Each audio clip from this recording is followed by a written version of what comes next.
yeah, they come back every time I think I lost them.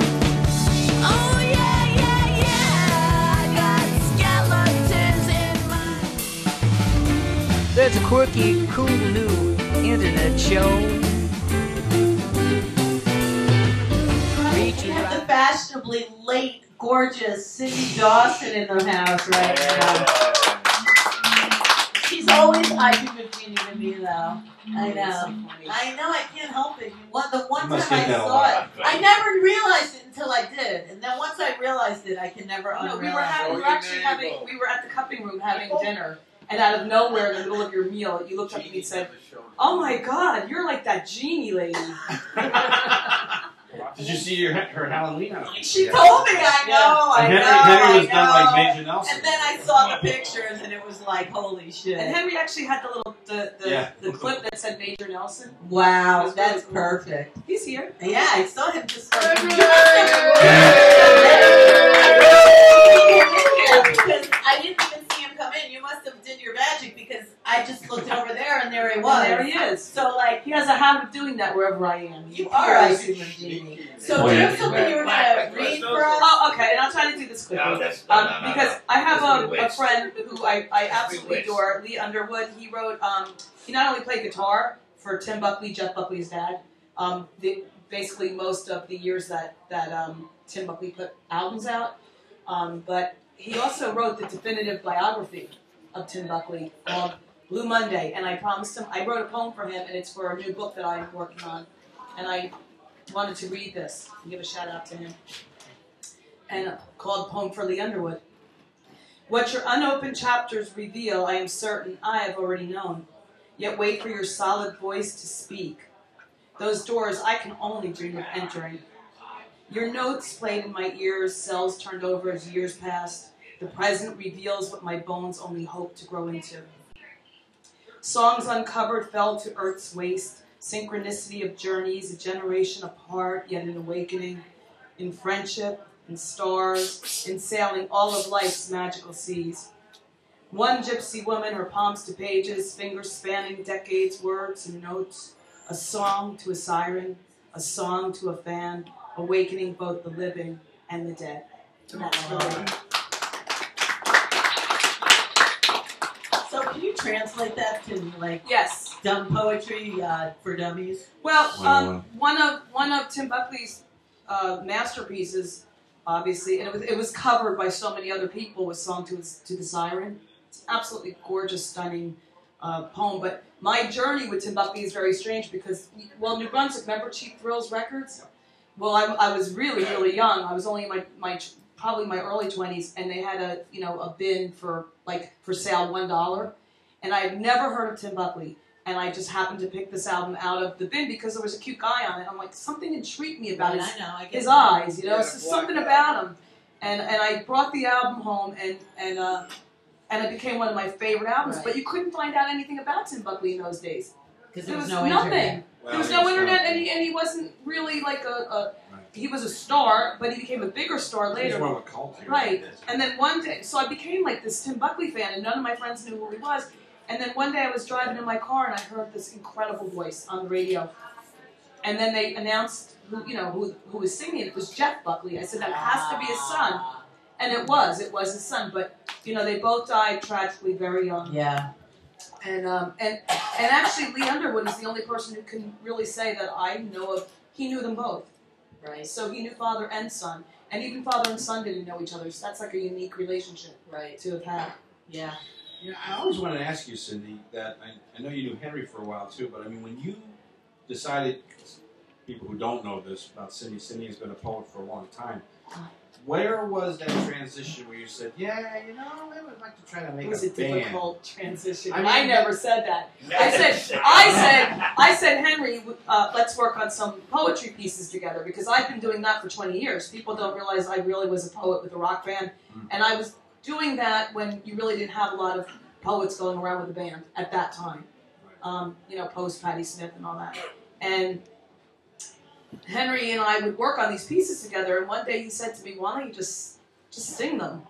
And I said no. Because I was told my whole life I couldn't sing, and I probably can't, but I do my own thing because I'm not a singer. Who's telling you? Well, punk rock is anybody. It's right. Well, so I had to learn. Who's telling you that you can't sing? I was an actress for 20 years. I took voice lessons, dance lessons, and people were telling you. I went to a voice teacher. I went to a voice teacher whose slogan was, "I can teach anybody to sing." And after the first lesson, he said to me, "Don't waste your money." Wow.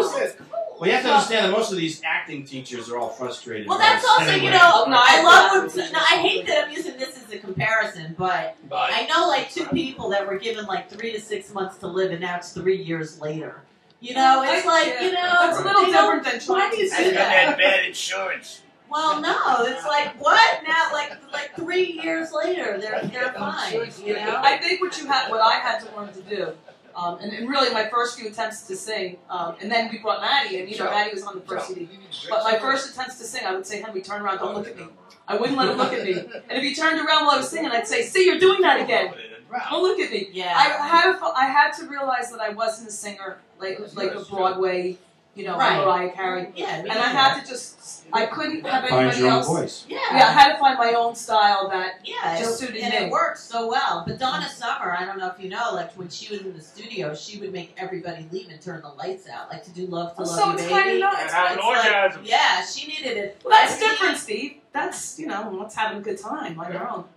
You don't need anybody watching. Hello, buddy. Hey, you That's do when she it. did that song. Guys remember when she did that song? Yeah, that's okay. Yeah, she had to like clear everybody out and do it in the dark. Yeah, even the dog. I don't know about that. I don't know about the God. I don't know if God had to leave the room. And I'll be in the room when you're doing this. I don't know about that. Well, only because. All right. Now before you get National Tempura Day, we have. Let's get to the skeleton. Okay, but wait, before I forget, because Joe wanted me to remind everybody that this Friday night is Punk Pandemonium. Pandemonium. Thank you. I will be there in the audience. I'm not performing. I will be there in the audience. We'll all be Joe's there. going to be performing, and And it will be at Pound Barry Lake. Yes, in the Matt room. I love that room. Upstairs.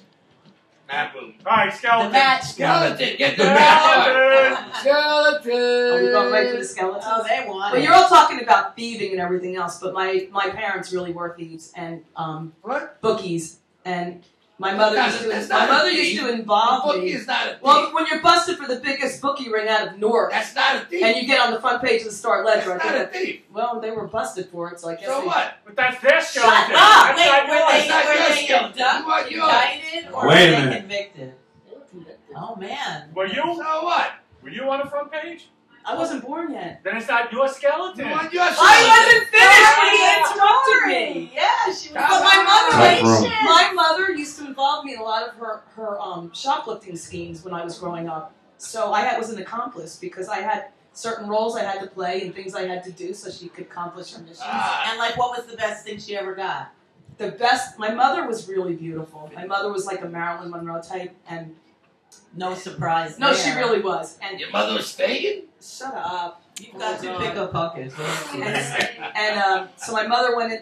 We were really poor. My mother was a welfare mom, single mom, the whole bit. So my mother had good taste, and so she went into a carpet, like a Persian carpet store one day, and she sauntered over to the young guy that was working, and she told us to distract everybody else and just start fighting and whatever. So my sister and I were like, fighting, and my mother said to the young man, she said, my car is very far away, and I wouldn't mind if you would just roll this up and take it out to the car for me.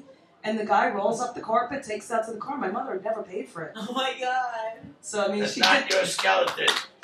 But I was an accomplice to her schemes. Nah, we want one of yours. Not My skeletons are really, really dark. Well, that's what we want. That's No. what we're here for.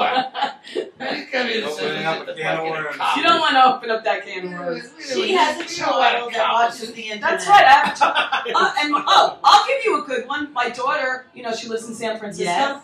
So my daughter brings me home. My daughter has her medical card, and she brings me home a cookie. Ah. And I actually, I saw you that night, but I couldn't talk to you.